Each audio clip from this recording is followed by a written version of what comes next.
মানে আপনি ডাকলে আপনার লাভ, আমার আল্লাহর কোনো লাভ নেই, আর না ডাকলে আপনার লস, আমার আল্লাহর কোনো লস নাই। তাহলে প্রশংসা আদায় করতে হবে কার? আর একটু জোরে বলেন কার? আল্লাহ রাব্বুল আলামিন বলেন, লা ইন শাকারতুম লা আযীদান্নাকুম ওয়া লা ইন কাফারতুম ইন্না আযাবি লাশাদীদ। আল্লাহ রাব্বুল আলামিন বলেন, নিয়ামত পাওয়ার পরে যারা শুকরিয়া আদায় করে, প্রশংসা আদায় করে, আমি আল্লাহ পাক তাদের নিয়ামতগুলোকে বাড়ায়া দেই। আর যারা নিয়ামত পাওয়ার পরে না শুকরিয়া আদায় করে, অকৃতজ্ঞ হয়, আমি আল্লাহ পাক তাদের নিয়ামতগুলোকে ছেনায়া নেই। আর তাদের জন্য রয়েছে কঠোর আযাব, শাস্তির ব্যবস্থা। জোরে বলুন নাউযুবিল্লাহ। কেন আল্লাহর প্রশংসা আদায় করবেন না? যে আল্লাহ পা থেকে মাথা পর্যন্ত কোটি কোটি টাকার নিয়ামত দান করলেন, এত সুন্দর করে আপনাকে আমাকে সৃষ্টি করলেন, কেন আল্লাহর প্রশংসা আদায় করবেন না? সুখে থাকি দুঃখে থাকি, সর্ব অবস্থায় প্রশংসা আদায় করব কার? পারস্যের কবি শেখ সাদী রহমতুল্লাহ আলাইহি, পায়ের ভিতরে তার স্যান্ডেল নাই, জুতা নাই, মনটা বড় খারাপ, দেখে বলে, আল্লাহ আমি এত বড় কবি আর আমার পায়ে এক জোড়া স্যান্ডেল নাই, মনটা বড় খারাপ। মাঝে মাঝে মানুষের জীবন এরকম টানা পোড়ান আসে কিনা? পায়ে স্যান্ডেল নাই, মনটা বড় খারাপ, পথ চলতে চলতে তাকায় দেখে আল্লাহর একজন বান্দা জমিনের উপরে বসে আছে, যার দুইটা পা নাই। পারস্যের কবি শেখ সাদী রহমতুল্লাহ আলাইহি সিজদায় পড়ে কেঁদে কেঁদে বলেন, আল্লাহ আমার পায়ে জুতা না, আমি মন খারাপ করেছি।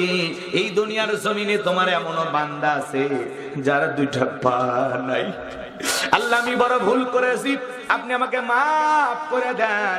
আমার ভাইয়ের, এই দুনিয়ার জমিনে কত মানুষের পা নাই, হাত নাই, মুখ আছে কথা বলতে পারে না, বাবা আমরা বলি, চোখ আছে দেখতে পারে না, অন্ধ বলি।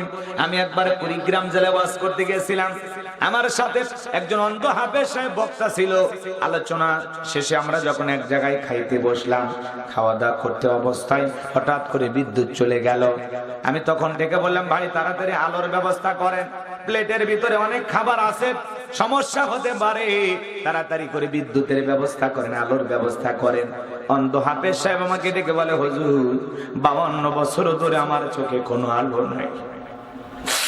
ও হুজুর, যে মা আমাকে জন্ম দিয়েছে, মাটা দেখতে কেমন আমি জানি না, আমার বাবা দেখতে কেমন আমি জানি না। ও হুজুর, আমি বড় হওয়ার পরে মা বাবা বিবাহের ব্যবস্থা করেছে, আমার বিবিটা দেখতে ফর্সা না কালা আমি জানি না। ও হুজুর, আল্লাহ আমার ঘরে অনেকগুলো ছেলে মেয়ে দিয়েছেন, ছেলেটা দেখতে কেমন, চেহারাটা কেমন হয়েছে আমি জানি না, আমার মেয়েগুলো দেখতে কেমন আমি জানি না, আসমানটা দেখতে কেমন আমি জানি না, জমিনটা দেখতে কেমন জানি না। ও হুজুর, এমনকি আমার চেহারাটা দেখতে কেমন আমি জানি না, আমি অন্ধ মানুষ। এরপরে আমার আল্লাহর প্রতি কোনো আক্ষেপ নাই, আফসোস নাই। আমি আল্লাহ তাআলার কাছে শুধু এতটুকু দাবি করি, কঠিন কিয়ামতের ময়দানে যেদিন আল্লাহ তাআলা আমার চোখের আলো ফিরাইয়া দেবে, দুনিয়াতে চোখের আলো আল্লাহ দেয় নাই, আমি মন খারাপ করি নাই, কিয়ামতের ময়দানে আমার মাবুদ, আমার মালিক, আমার আল্লাহ যেদিন আমার চোখের আলো ফেরাইয়া দেবে, সেই দিন যেন দুইটা চোখ পাওয়ার পরে ওই দুই চোখ দিয়ে সর্বপ্রথম আমি আমার আল্লাহকে দেখতে পাই। একটা অন্ধ ব্যক্তির সান্ত্বনা কোথায়? আল্লাহ তাআলা এত ভালো রেখেছেন, তারপরে প্রশংসা আদায় করতে পারি না। আপনার একটা ছোট্ট ঘর আছে, বাড়ি আছে, এমন মানুষ রেল স্টেশনে পড়ে শুয়ে আছে, মাথার তলে দেওয়ার মতো বালিশ নাই, পিঠের তলে দেওয়ার মতো খাট নাই, আরামের কোনো মশারি নাই। কথা বলেন না কেন? তার সেই থেকে আল্লাহ আপনাকে ভালো রাখে নাই। কত মানুষ কাগজের তৈরি করা ঘর বাড়ি নিয়ে বসবাস করে, যাদেরকে আমরা যাযাবর বলি, বলেন তো বাজান, তার চাইতে কি আল্লাহ আপনাকে ভালো রাখে নাই? আমার ভাইরা, কেন আল্লাহর প্রশংসা আদায় করবেন না? আল্লাহ ইচ্ছা করলে আপনাকে আমাকে হাসপাতালের বেডে শোয়া রাখতে পারতেন।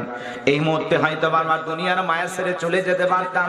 যে আল্লাহ তাআলা সুস্থতার নিয়ামত দিয়া, হায়াতের জিন্দেগি দিয়া আজকের এই কোরআনের মাহফিলে বসায়া দিলেন, সে আল্লাহর প্রশংসা আদায় করার দরকার আছে না? না, কেন আল্লাহর প্রশংসা আদায় করবেন না? সাপাহার বাজারে ছোট্ট একটা দোকান আছে, আলহামদুলিল্লাহ। কত মানুষ এরকম একটা দোকান দেওয়ার জন্য হাজার দিন চিন্তা করে, সম্ভব হয় না। কথা কয় না, বোঝেন নাই কথা? আপনি মালয়েশিয়া প্রবাসী, সৌদি আরব প্রবাসী, আপনি দুবাই যান, কাতারে যান, আপনি ভাগ্যবান প্রবাসী বাজান গো আমার। আপনার মতো বিদেশে যাওয়ার জন্য অনেকে স্বপ্ন দেখে। আপনি রিক্সা চালক, ভ্যান চালক, আলহামদুলিল্লাহ, আফসোস করার কোনো কারণ নাই। কথা বলেন না? আপনার একটা ছোট্ট আমের বাগান আছে, আলহামদুলিল্লাহ। জন্মের সময় মায়ের পেট থেকে এই দুনিয়ার জমিনে কেউ টাকার বান্ডিল নিয়ে আসি নাই, জমির দলিল নিয়ে আসি নাই, একেবারে ল্যাংটা হয়ে এসেছি। শরীরের যে পোশাকটা পরে আছি এইটাও দিয়েছেন কে? এখন আপনার ব্যাংকে কোটি কোটি টাকা, লক্ষ লক্ষ টাকার মালিক, আপনার জায়গা জমি, গাড়ি ঘর, বাড়ি গাড়ি, কোনো কিছুর অভাব নাই, এত কিছু দিয়েছেন তিনি কে? আরে যখন বিবাহ করেছেন আপনার দিন যায় না, দুইটা মানুষ আপনি চলতে পারেন না, আর এখন 15-20 বছর সংসার করার পরে আপনি কয়েক লক্ষ টাকার মালিক, আপনার আর অভাব অনাটন নাই, আপনাকে আর না খেয়ে থাকতে হয় না। এমন সুন্দর দিন যাওয়ার ব্যবস্থা করে দিয়েছেন কে? কেন প্রশংসা আদায় করবেন না? এই জন্য সুখে থাকি দুঃখে থাকি সর্ব অবস্থায় প্রশংসা আদায় করতে হবে কার? আপনারা সবাই কেমন আছেন?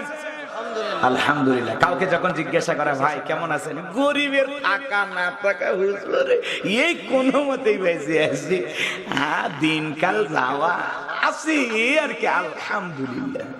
কত নাটক করার পরে বলে আলহামদুলিল্লাহ, আছে না ভাই? আপনাকে যখন জিজ্ঞাসা করা হবে প্রথমেই বলতে হবে আলহামদুলিল্লাহ। সমস্যা দিয়েছেন যিনি, সমাধান করে দেবেন কে? আমি যার বাড়িতে থেকে পড়াশোনা করেছিলাম সেই মুরব্বীকে কয়েকদিন আগে ফোন দিয়েছিলাম, বাবাজি কেমন আছে? আলহামদুলিল্লাহ। কোন সমস্যা? কয় না বাবা, সমস্যা থাকলে আমি মানুষের কাছে বলবো কেন?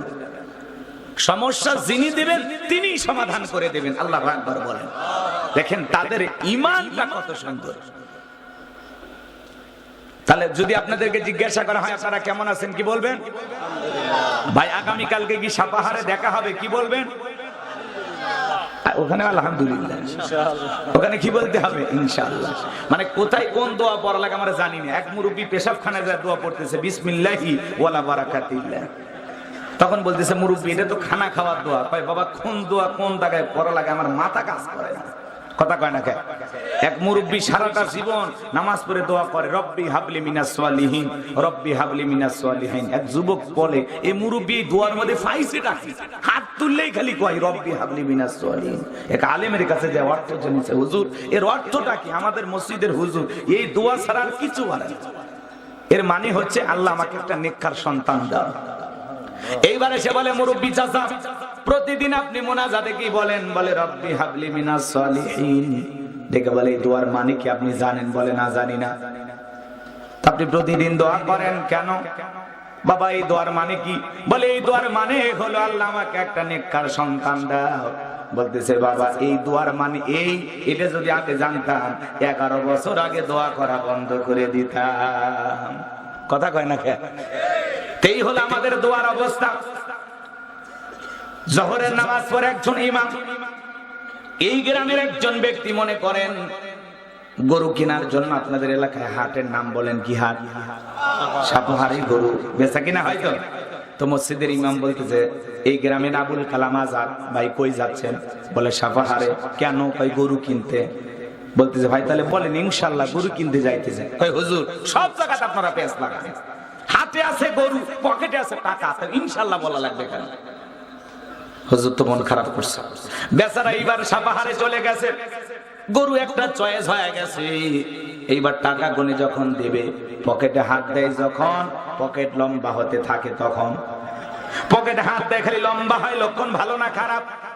সময় মতো পকেট মারে বিলেট দিয়ে এমন কায়দায় কেটেছে টেরো ভাই নাই। এইবার আসরের নামাজের পরে আবার ইমাম সাহেবের সাথে দেখা। বলে ভাই গরু কোথায়? কয় ইনশাআল্লাহ টাকা চুরি হয়ে গেছে, ইনশাআল্লাহ গরু কিনা হয় নাই, ইনশাআল্লাহ বাড়ির দিকে যাচ্ছে। সে ইনশাআল্লাহ বললই চালান পাতি হারানোর পরে কথা বলে ঠিক কিনা? আমাদের অবস্থা তাই।